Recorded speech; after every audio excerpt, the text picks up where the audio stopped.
Salve!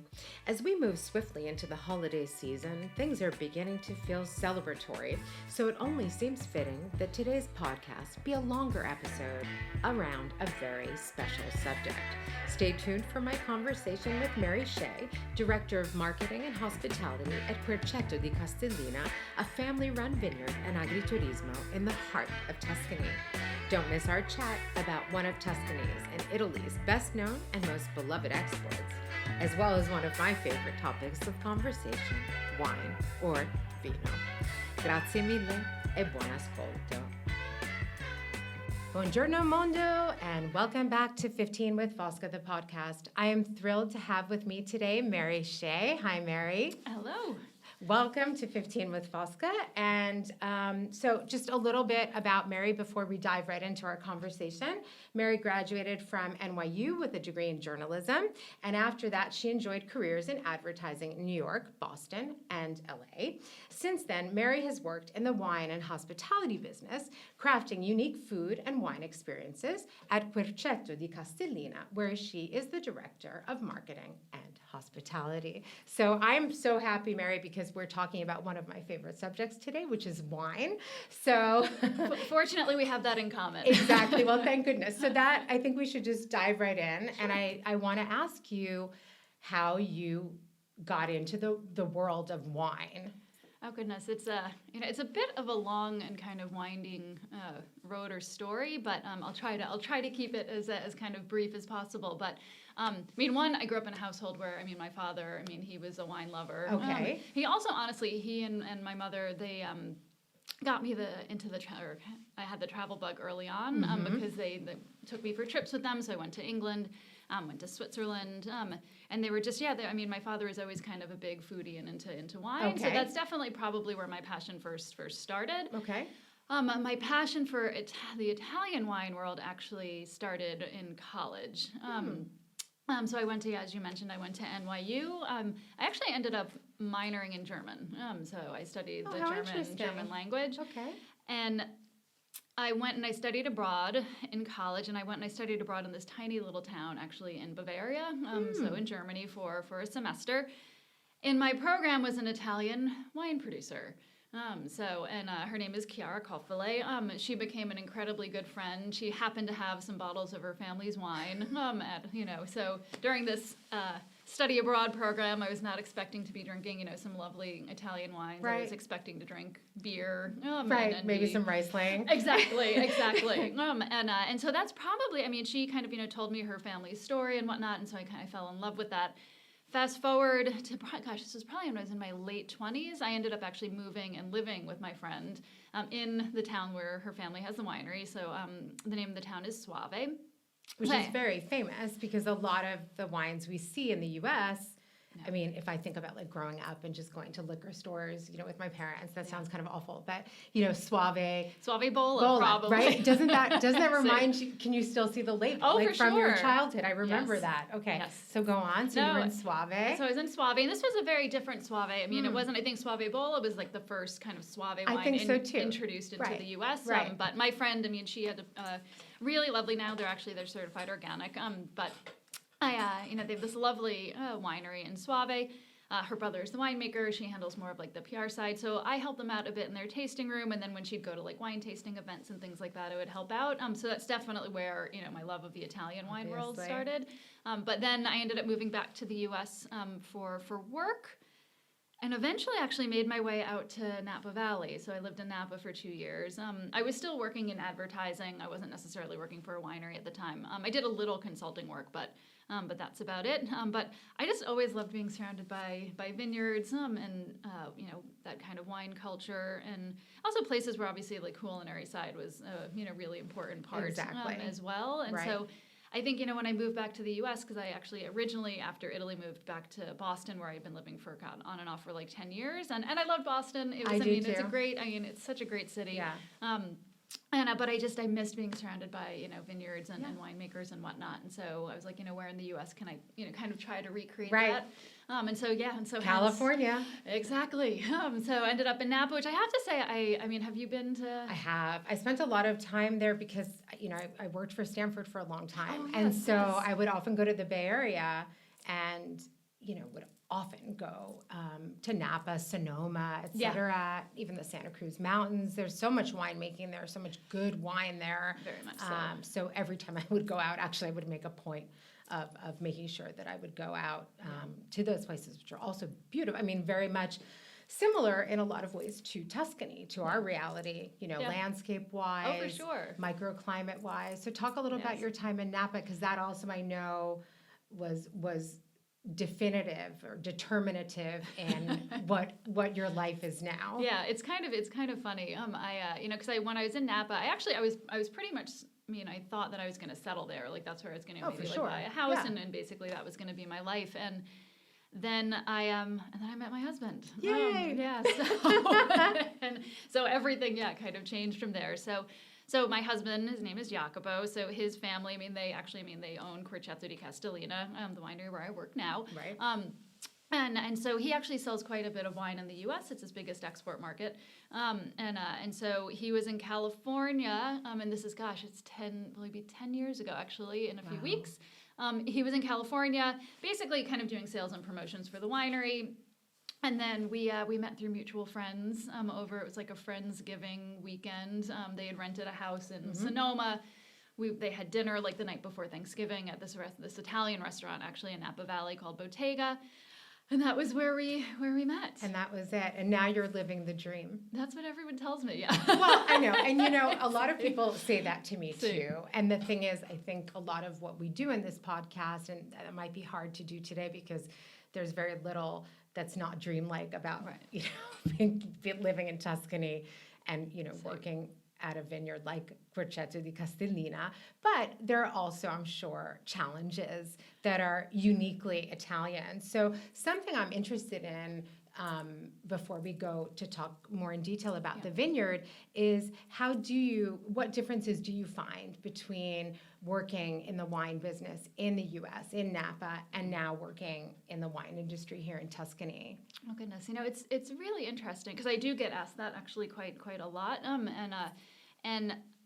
I think Napa was interesting because it's very organized, and there's just definitely, they focused very early on in kind of establishing, like all of the producers worked together to establish Napa as like the wine, tourism destination in the U.S.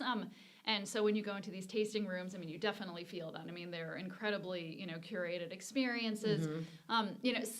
Sometimes some people might say they feel perhaps, depending on the winery, obviously, a bit more commercial or a bit more salesy. A little artificial. Yeah, a little artificial. Let's see. But that's kind of a bit of a generalization, perhaps. But and also they're really expensive, like the tasting experiences and things like that. It's very so expensive in the States. This is something we could have a long conversation about. But often I buy Italian wines in the States because domestic wines are way too expensive. So that's one of those funny things. At least in the New York area, having to do with distribution or whatever, you can get excellent Italian wines, excellent French wines, and often spend much less than you would spend for California or even now wines coming from Oregon and Washington State. It's fascinating. So. Fascinating. Well, it was funny. I used to go to, I'd go to restaurants in Napa and I'd always kind of seek out the Italian, kind of the one or two Italian wines that were on the list because they were a lot more kind of accessible and reasonably priced. And that's actually, it's one of the things I love about the Italian wine world a bit in comparison is that I feel like it's a lot more accessible. So you can drink, to your point, you can drink beautiful wines and you don't have to spend, kind of like an obscene amount of money on them. So exactly. And it's such a strong part of kind of like the culture. Like the food and wine and whatnot. And so that's something that I really like. Italian wines or Italian wineries now, wine tours. I think a lot of Italian wineries. I can also, Querceto di Castellina included, definitely saw the opportunity in kind of opening your doors and starting to do, wine tours and tastings and things like that. I think one of the big differences, in Italy, because a lot of wineries, like we do wine tasting lunches and things like that. I feel like there's rules or like some laws in the U.S., especially in California, where not all wineries can actually offer kind of like food. Yeah. Exactly. Do the culinary component to it. Which is so important. And that leads me to a couple of questions I wanted to ask you. One is I want you to speak specifically about Querceto di Castellina and what you do there and why it is such a special place, because everyone I talk to, because you and I met in kind of a random way, as is often the case, because I'll tell our listeners, but Mary and I met at a wine tasting event, Yep. and I tasted her wines, and I went up to her, and I was like, oh, I really like your wine. Here's my card. Give me your card. And I said, come on my podcast. This was like back, a few months ago. And then we ran into each other on the street. Yes. With your adorable dog, Elliot. And so I chatted you up, and I was like, oh, you really need to come on the podcast now. But anyway, everyone I meet, knows Querceto di Castellina and speaks so highly of you and of the experience there. So tell me a little bit more. Tell us more about what you do at Querceto di Castellina and how you manage, because I think you touched on two really important points. And one is the accessibility of good food and wine pretty much everywhere in the country, and how fundamental that is, because it's a cultural thing. Everyone should be able to eat a beautiful meal and drink a really good glass of wine. And there's something extremely simple but fundamental about that. So I want to talk more about that. But also, how can you at Querceto di Castellina, or how can a winery give authentic experience to those serious wine drinkers, connoisseurs, in a world of, where maybe wine tourism has definitely changed, but how do you keep that sort of the sense I get when I speak to you and others about Querceto di Castellina is one of authenticity. So can you speak to that a little more? What do you do to cultivate that? Why is it so special a place, so different a place? Oh, well, that's like incredibly kind to hear. Well, that's what people say, Mary. Yeah. I mean, that's what the word on the street is. So, See, well, and it's funny. I can't take credit for kind of all of that. I think a lot of that comes from my husband and his family and their approach. So, when I started working for them, or with them, because one, we're an agriturismo, so we also have vacation apartments on the property. My mother-in-law started that business in the late 80s. She also started a Tuscan cooking school, and then my husband founded the winery. He opened up the tasting room, at this point, probably 13, 14 years ago, but it's really over the past 6 or 7 years has changed. Really exploded, yeah. And I think we do struggle, because I think for us, and I love that my husband and his family are very much in alignment with this, is that they just, we really want people to have an amazing experience and have a really personal experience. And because you never know, it could be somebody who's visited, 20,000 wineries over the world, or it could be somebody who had been saving up for an incredibly long time, and this is their one opportunity to, go out and visit a beautiful winery in the Tuscan countryside or whatnot. And so we always try to go and provide an exceptional, kind of experience to people. And because that actually, even for us, it's so much more fun and satisfying that way. We could, don't get me wrong, there's a lot of other wineries in our area that have gone kind of a bit more commercial route, large, big, working with huge big buses of people coming in, and just, you'll have a tasting and there'll be, 60, 70 other people, kind of out on the terrace or whatnot. That's not what Querceto di Castellina is about. It really is a family. You have, that's the sense that one gets, is that it's definitely, there's a family there. There's an interest in making your guests feel at home. Yes. And through the authentic meals that your mother-in-law prepares, through, your wine production, which is not as great as probably a lot of those, in terms of numbers. Yeah, no, exactly. Large. Yep. So also that you can maintain sort of a more niche or boutique-y quality, if you will, and give more bespoke experiences, especially to those. I think it's nice that you mention not only the aficionados, but those who maybe are just really getting their feet wet in the wine world, and you want to sort of welcome them into this. It can be very confusing. And so let's talk about that for a second. We're both seasoned drinkers. We established that well before we started the podcast this morning. So we're not drinking yet. But how how would you, or how do you bring people who don't have so much knowledge of Tuscan wines or of your wines? How do you bring them closer to the experience, or what would you suggest to our listeners today to sort of close the gap between people who might not have so much knowledge about Tuscan wines, let's say? No.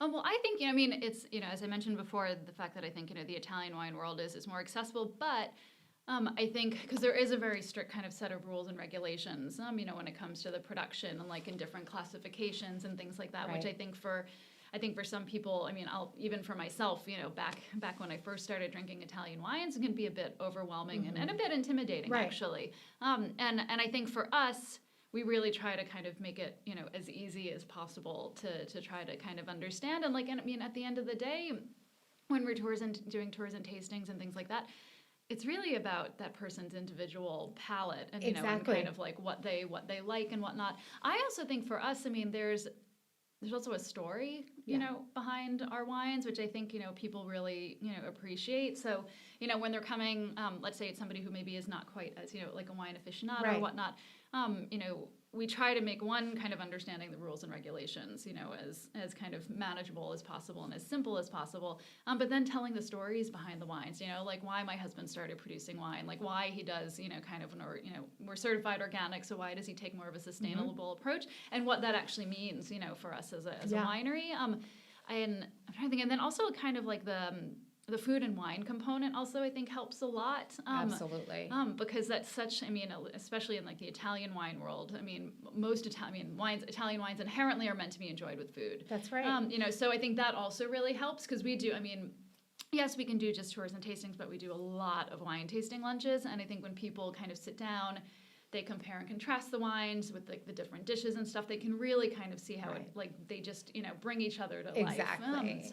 So through these wonderful experiences where and I've seen the pictures, I follow you on Instagram, but, these beautiful, dinners or lunches and, with these beautiful wines. And I think that, it is fundamental to underscore, yes, a lot of it is personal taste, your palate, et cetera, but also it's very hard to understand Italian wine culture without understanding Italian food culture. Oh, very much so. And how important, the quality of the ingredients is, the simplicity of the preparation, and it's all orchestrated in a way that, the wine brings out the food brings out the wine, and everything works in this really beautifully harmonious way. Yes. But I want to go back to something you said, which I think is really important. We started to talk about, and I would like to hear maybe a story or two behind one of the wines, if you'd like to tell us. Of course, yeah. But I do want to talk about sustainability, because I do see such an increase in wine tourism that I'm starting to get a little worried. In other words, how it's become so popular. For example, you walk around Florence, you see these lines of people waiting at wine windows. We could talk about that another time, not knocking wine windows. But in other words, there is definitely all of a sudden this mass tourism that's related to wine and food, whereas it used to be something. And in some places, I think it still is very much a niche thing. But here in Florence and in the Chianti, it does risk becoming over tourism the same way we see it sort of at the museums. So how do you combat that? How do you mitigate that in a world where, yes, you want to be welcoming people, but you want to be welcoming people in a way that is in line with your vision, with your mission, with your commitment to sustainability? And so how do you balance those two things as a winemaker today? Wow, that's such a great question. I think it kind of goes back to what I said before about not, like, the way we do things is we don't do, kind of like, we've been contacted, some by companies that have, like the big tour buses and things like that, and whatnot. And we've just we could have an enormous, we could probably do 2 to 3 times, like the number of visitors that we do now, if we said yes to those types of, experiences, or those types of companies. Sure. We strategically say no, and I feel terrible because it's not like you do want to make things accessible and obviously. Obviously. But it's just, I just feel like if you're going to a winery and you appreciate it so much more. You get to learn so much more when you have somebody who has more time to actually dedicate to you personally and answer your questions and things like that. Smaller groups and intimacy. People feel comfortable asking questions, engaging with you, engaging with, a sommelier or whatever, asking questions or taking a cooking class. Yep. And so it all kind of, I think, just ties together. And it's weird. I mean, I don't know if it 100% ties into the sustainability side, but perhaps, but also kind of like you were talking about kind of like the mass tourism or things like that. And just, even with, like, as an example, like events and things like that. So, I mean, we do weddings at the property, but we strategically are like, we're doing 5 or 6 a year. Okay. Because once again, we don't want to do like 25 or 30 because then I think each individual one starts to feel not quite as special or personal. I get that, yeah. Also, we do, the vineyard dinners during the summertime. Which are beautiful. Now we're in November, but I can't wait till those start. When do they start up again? Well, the first one will be June, so we do once per month from June to September. Okay. So, because I'm always away. I often am away in the summer, so I'm going to have to make the June one because I see the pictures and I'm like, why am I not there? When I was in the States this summer, I kept seeing the pictures and I thought it's just such an enchanting place. And I think that maintaining that is fundamental because you're in the middle of one of the most beautiful places in the world. Yeah. And that needs to be preserved. And I think you're doing a great job with it because it's the only way. If not, it's just everything becomes commodified. Yeah, no, exactly. Well, and that's the thing. I mean, we've had internal conversations about it because I can't tell you how many. I mean, we could do probably even 20 vineyard dinners during the season and have 200 people at each of them. But we're like, you know what? That's just not. It's not the right, it's also not sustainable for you. Exactly. It's not the life that you want to have, and it's not the life that the vineyard wants to project. I mean, one gets a real sense, and also the way people speak about you definitely, we talked about it earlier, but there is this sense of an intimacy, and it's not worth it to lose that, and you're being true to your vision, but also I think it's true to the nature of the place itself. It would kind of clash with that kind of over tourism, if you will, or over visiting. No, exactly. Yeah. And it's and I think just to our core, we kind of feel better about doing things the way that we do. I mean, maybe we're sacrificing, probably sacrificing some business on some level. Right. But I just, for us, I think we feel much better about being able to give the type of experiences that we do. And honestly, I think it's why people love to kind of I think so too. Continue to come back to us. I mean, we have people who have been coming to our vineyard dinners consistently for 5 or 6 years now. And so it becomes like family. No, exactly. And the minute that stops, then you just become another one of the many. So tell me a story about one of the wines or one of your favorite stories about Querceto di Castellina or tell me about your favorite wine and its story. Oh, wow. All right. So, I mean, I can't not mention the Laura Chianti Classico, which is kind of, it was the first wine my husband began producing in 1998. So that's kind of like the classic red of the property. Laura is the name of my mother-in-law, so my husband dedicated that wine to Laura. And it's actually sweet. The wine label has a little teacup plate on it that was hand-painted by my husband's grandmother in 1930. Oh, it's beautiful. And it's just, I think to me, it really is, oh gosh, how do you say this? It really demonstrates kind of the overarching kind of care and approach of my husband also, when it comes to things. So I think, that the importance of the family side and also just being able to, basically craft a wine that also had, it's a beautiful, beautiful wine, but has a really nice kind of a story behind the label and things like that. And obviously, I mean, giving a nod to his mom, who basically was, kind of made a lot of this all happen. Right. For us at Querceto.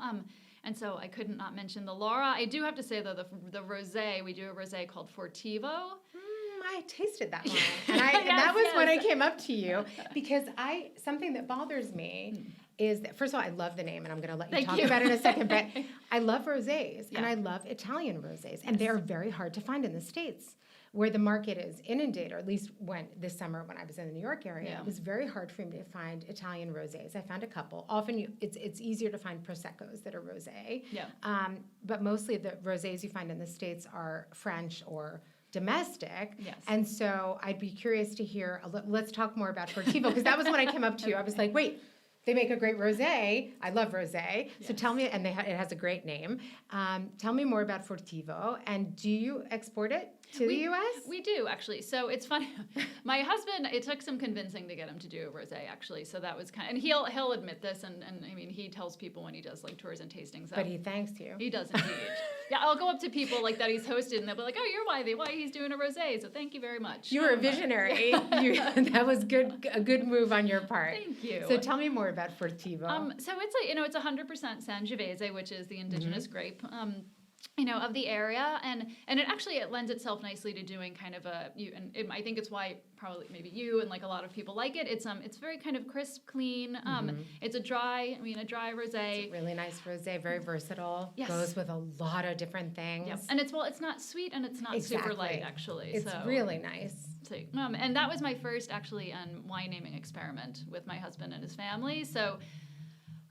We called it Furtivo, which Furtivo translates to sneaky. Right. I mean, it's and we just wanted a fun, playful name for the rosé. It actually, the label has little paw prints on it. It's adorable. Yeah. Everyone loves it. It's really funny. And the reason also is because my husband, it's kind of a longer story, but my husband produces a white wine and it's called Livia. Livia is the name of his niece. So the label actually has her footprint on it from when she was 2 or 3 months old. It's definitely a more elegant white. So I actually thought of the rosé as kind of being the more playful cousin. Absolutely. To the Livia in a way. So hence Furtivo, and we're like, you know what, let's put some little paw prints. Now, actually, with the new vintage, we have Elliot, my dog, his actual paw prints are now on the really? label. So, then we definitely have to. And for anyone who doesn't know, I think Elliot actually has an Instagram page. He does indeed. He's a very adorable Boston Terrier, and so just FYI, if you're also fans of Boston Terriers, you can get a cute label, a really good bottle of wine with some very cute paw prints. So I wanted to go back to a conversation about sort of your customers and your market. So you mentioned that obviously I imagine a lot of your business, if not most of it, is with U.S. clients, both coming to visit and also in terms of export. But where are where are people coming from? Who comes to visit you, and who's buying your wines, and where are you sending them? So it's a bit of a mix. So like we just talk about like the agriturismo or vacation apartments, right. it's like European people. I was going to say a lot of Northern Europeans probably. Yeah, but then we also do get a lot of American clients as well. With the wine side, I mean the U.S., as I mentioned before, is our largest market, and that's a combination of working with importers in different states, but then also shipping directly to people's homes, which is something that has definitely grown over the years. Okay. We do have a wine club, so that's also something that we've focused on over the years, and we do actually. I mean, I'm trying to think of the other countries. We were just in Switzerland for work, so we also do work in Switzerland, Sweden, Norway. We're going to be going to Norway actually after the holidays this year. So we do. It's not just the U.S., but the U.S. I mean, for Tuscan wines, for Chianti Classico wines, it's a huge market. I mean, it's just the numbers, just the sheer numbers. So do you spend a lot of time in the U.S.? Do you travel? For business, do you often find yourself going back, or do you mostly operate here? So during the season, because we're just so busy, we're here. Obviously. So that's usually from, let's say, around like April until at least October. Yeah. We always do at least one kind of big sales trip to the U.S. per year. I would imagine, yeah. So, and we'll usually go for, a month and a half, if not 2 months. Basically, we'll do East Coast, West Coast, and we'll, it's a combination of we can kind of catch up with friends and family, but then it's also to kind of do some sales in the markets where we do sell the wines. Exactly, and you do that sort of when things are a little more dead here, which is, there doesn't seem to be too much of a down season anymore, but it's definitely changed. But we do close our vacation apartments from like November 15th until March 15th. Oh, that makes sense. We'll do some tours and tastings, but definitely it's not the same volume. So we'll usually go to the U.S. Usually around like February or March. And it's actually, I have to say, it's really fun because we'll go, the different states where we do work, and our importers will do, wine tasting dinners Sure. and events and things like that. And it's really fun for us because a lot of the times at these dinners, we'll have people who have either like stayed at the winery or come and done tours and tastings at the winery come and join for the dinners. So it's really amazing because we walk into these events and we see so many familiar faces. That's really nice. Which is really fun. Like we started selling in Denver probably like 2-3 years ago.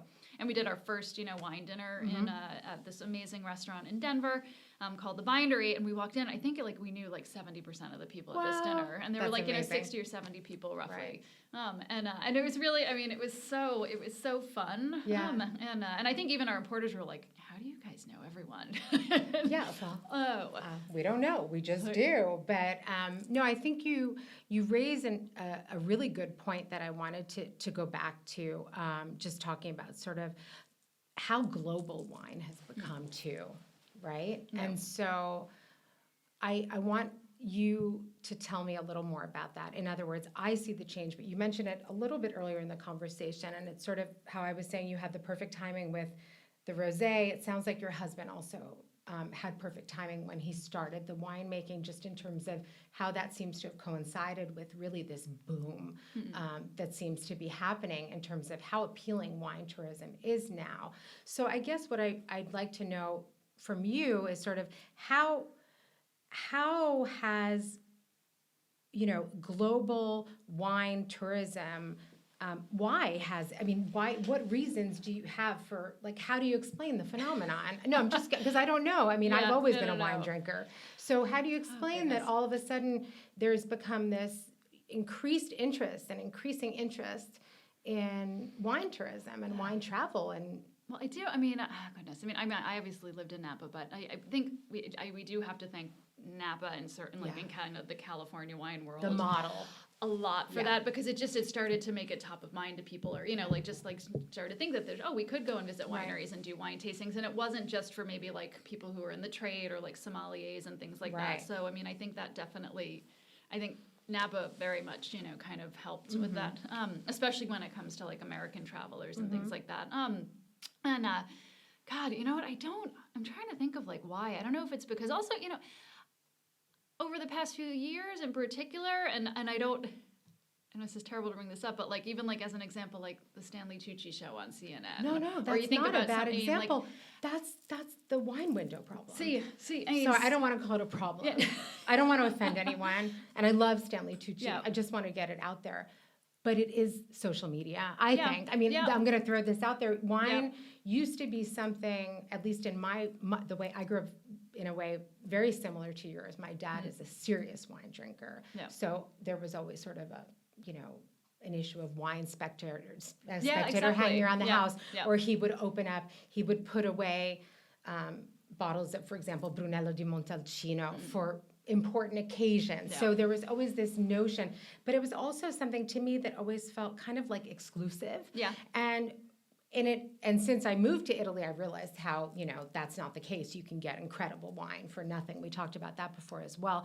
But I think a part of it is just visibility too. Very much so. Right? And especially during the pandemic, everyone was looking at their social media. Maybe that's part of it. And then maybe it's also that people can say now, oh yeah, I'm going to Italy because I just want to drink and eat for a couple of weeks. No, exactly. Yep. And there's nothing wrong with that, because that's culture just as much as Michelangelo's David is culture, right? No, it's really interesting. I think social media definitely, you could say, for better or for worse. It's really changed things a lot. Honestly, for our business, we've had nothing but kind of positive, kind of effects from it. It's, as a small family-run estate, it's given us an enormous amount of visibility that with virtually no investment. No, if you exactly. think about it, you're just taking pictures of your beautiful, these beautiful sunsets and these beautiful dinners and showing your beautiful wines. And the world, I think, is, and yes, for good or for bad, because then that's sort of what I was asking you before about authenticity, because I am a serious wine drinker, and I don't want to go to a place where I'm being, prodded and pushed and where I have to fight to get a glass of wine. Yeah. I want to walk in. I want to be able to ask questions. I want to look. I want to wander. I want, to talk to you, to talk to the winemakers. I want to observe. For me, there's no difference between that and going to the Uffizi and standing in front of a painting. Yeah. I completely agree. And that's But at the Uffizi, you have to elbow people to be able to see, Same. Botticelli's Primavera. And so I think it's just, you're trying to find that balance that we were talking about before Yeah. and maintaining that also out of respect for the vision of Querceto di Castellina. You're being very consistent with sort of, I think, with the whole, with your mission and your vision for the company. I want to talk a little more about the future. Okay. And it's I think it's important to have fun conversations like this, especially because the world is not always the best place these days. So it's nice to think about a future in terms of, for example, what do you have any big plans, or what do you see as trends in the global wine business? Something that I was like not so surprised by, but a little surprised by was like how spritz has taken over the world. Like, I don't know if you've seen, right? So like, I'm not saying like, Mary, predict the next trend, but something like that, so random, right? Like all of a sudden everything's, it's like the spritzification of the world, right? Yes. All of a sudden spritz funny. became the most popular, it was Prosecco, then it was Rosé, now it's spritz. Do you see any trends, or do you at Querceto have some sort of, do you have plans for the future? Anything interesting down the line that's going to be happening that you want to tell us about? Well, I know as far as kind of just like new products or things like that, we do eventually want to do some bubbles. So that's, that's something. It's such, whenever you drink bubbles, you just kind of, it feels celebratory and fun. And I think that that's the one thing that probably is kind of missing. We're also going to be launching, we kind of did a little sneak peek of a Cabernet Franc, which is kind of a passion project of my husband's. So that's. If you need any tasters. If you need any, I'm happy to be your sacrificial lamb. Any tastings, if you need any blind tastings, any opinions, whatever, I'm happy to provide them. We can make that happen. I love the idea of doing bubbles, though, because I think that, people have this notion. Tuscany doesn't have a reputation for being a bubbly making region. It's not the Veneto, it's not Lombardia. Exactly. So, but there are good producers, and so it's interesting that that's on your wish list. That'll make a lot of people happy, I think. I think so too. Yeah, no, I think the bubbles are going to be great. And we just have to kind of figure out, kind of how we want to, like, what type of bubbles we want to produce. So there's bubbles. We're always trying to think of ways to kind of enhance, like the experiences and things like that we can, give to people. Also, our vacation apartments, the buildings date back to the 1400s, so they're like 600 years old. So we always have projects to kind of just, continue to improve and maintain those over time. I would say, we do want to do more. If we can, we do want to do a few more events. Not too many, but a few more, because I think, one of the important things for us, and it's funny because you actually, at the beginning of the conversation, you were saying, you've heard so much about us from, a lot of people, in the area and whatnot. I love that we've been able to create a really strong community, of people who love what we do, and, love to come and visit us, numerous times. And so I think if we can do more, kind of more events and things like that to create even more of a community for us, I think that's a big thing. And I honestly, I think that perhaps is kind of a trend, like in my humble opinion, I think. Tell me more about that, because I think you're right. I've been seeing that, the experiences trend. Because I think, we've talked about kind of a little bit about, mass tourism or and things like that. And I think people are seeking out more, kind of like, personalized, curated experiences. And I think because you want to feel a part of a community in a way.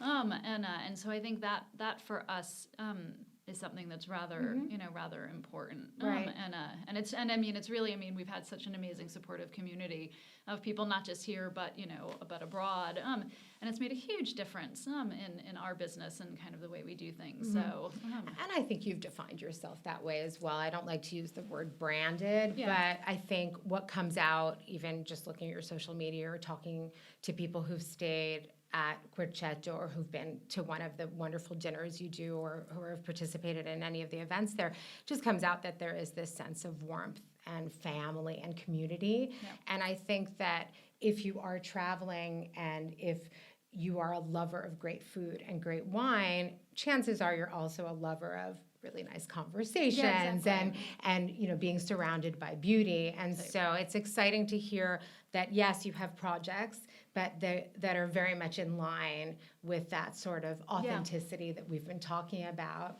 And so sort of in this similar vein, you've lived in Italy now for how many years? I've been here for about 8 years. Okay. So and you live right in the heart of downtown Florence. You don't live in the Chianti. You go there, but you don't live there. So what kind of changes have you seen in Florence since you first moved here? Oh, wow. Good and bad. Right, yeah. Well, I mean, obviously we had COVID obviously for good 2-3 years in there, so that obviously changed things quite a bit.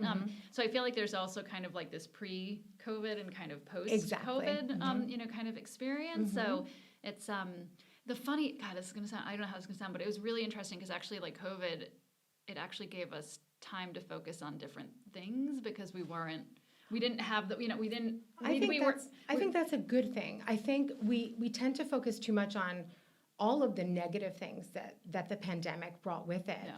But for a lot of people, it was a moment of true reflection and also call it, reinventing or rebranding or just having that distance and time to say, oh, wait, so tell me more about that, because I like hearing sort of more positive sides of the pandemic. Well, because for us, we had to find new ways of kind of, staying connected with everybody. Yeah. So we started to do, we actually, during the pandemic, most of the time, a lot of it, we were at the winery out in the countryside. So, but we started doing, a lot of, wineries, like live tastings and things like that. We started doing live cooking classes. We didn't monetize any of that, though. It was all just more like opportunities for connection, visibility, whatever, just human contact, even through the screen, but some kind of to try to maybe give some of that energy and keep it alive, if you will. And that actually, I think that was actually really nice for us. It forced us to try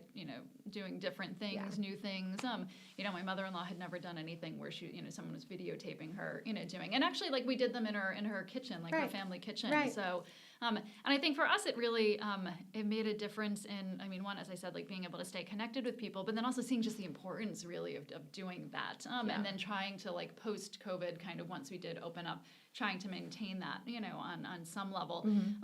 It was really interesting actually because with the vineyard dinners, they were always popular before COVID. It's gonna sound nuts. They actually kind of almost became more popular during COVID because they were socially distant vineyard dinners. So it was the same long table, but just with less people. And they just really, honestly went kind of viral from there. And then just exploded.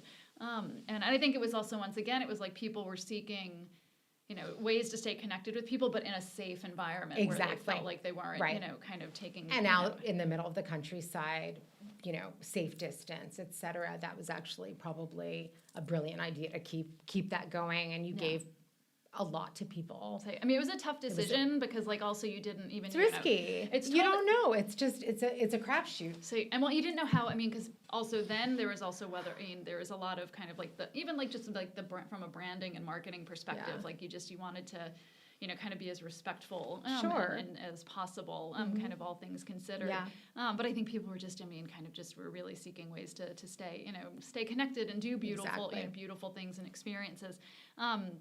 And then, once, kind of, I would say this year was probably the real 100% kind of what you want to call normal year. It was, And Florence, I think you probably saw, it exploded this year. I've never seen anything quite like it. And I've been here for 25 years. Yeah. I've never seen anything like it. Yeah. And I don't know how to explain it. I don't know if it's all... I don't know, Stanley Tucci, if you're out there listening. The country of Italy thanks you. Yeah, I definitely think that, had an influence. I also think, Italy,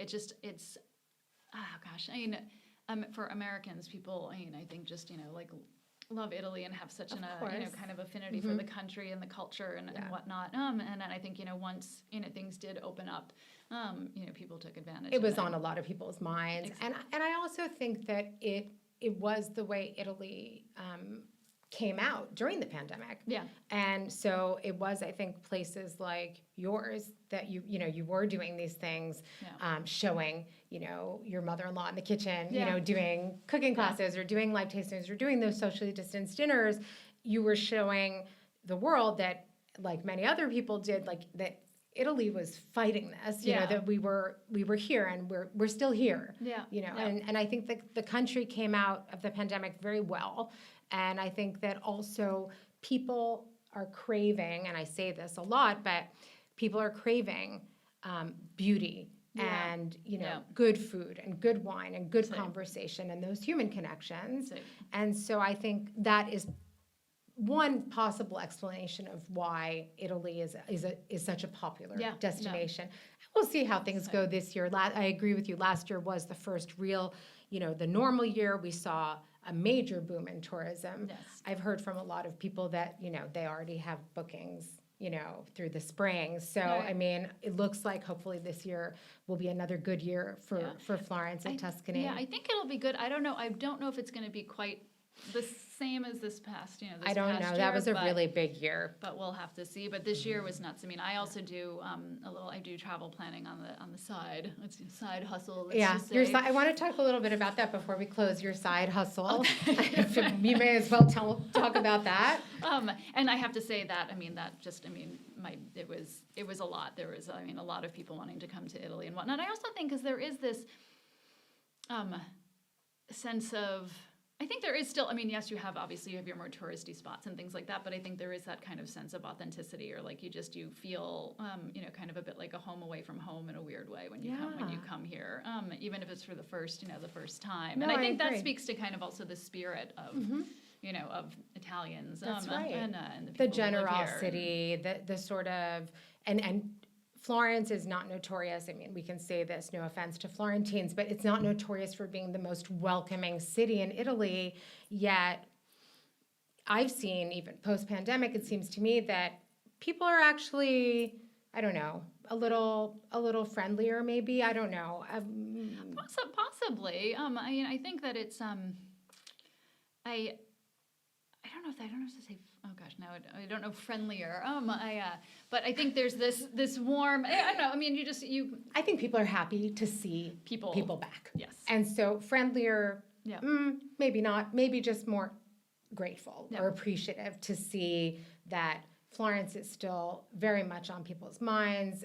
Tuscany is probably, if not one, it's definitely one of the most popular destinations in the world, especially for what you're doing. Yeah, of course. So I'm so happy that you came today to talk about Querceto di Castellina. I hope maybe we could do a special episode. We could do a special video episode at the vineyard or something. I would love that. When you come to either the vineyard dinner or to do a little sneak peek tasting of. I'm gonna need to do this. I think. I don't want to invite myself, but I'll definitely come to the community dinner. But I feel like I need to offer my services to be a volunteer for both the Bubbly Project and the Cabernet Franc Project. Okay, so thank you so much, Mary. This was a really fun conversation, and I have loved chatting about one of my favorite subjects, which is wine. So thank you again for sharing all of your knowledge and experience with us today here at 15 with Fosca. You are very welcome, and we'll wait for you at Querceto with many glasses of wine. That you don't need to say anything else. Grazie mille. Prego. E grazie a tutti. Thanks again to Mary Shea for being such a great guest, for chatting with me about Querceto di Castellina, and for giving us so much insight into winemaking in Italy today. Arrivederci e alla prossima volta.